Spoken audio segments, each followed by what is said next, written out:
I ran into this last week. Here's what fixed it for me. Activating an ESIM on your iPhone can seem tricky, but it's pretty straightforward once you know the steps.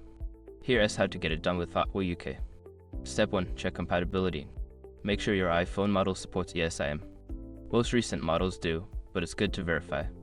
Step 2. Get your ESIM details. Contact Thoughtful UK to receive your ESIM activation details.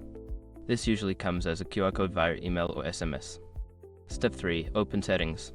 On your iPhone, go to Settings, then tap on Cellular. This is where you allow manage your mobile plans. Step 4. Add cellular plan.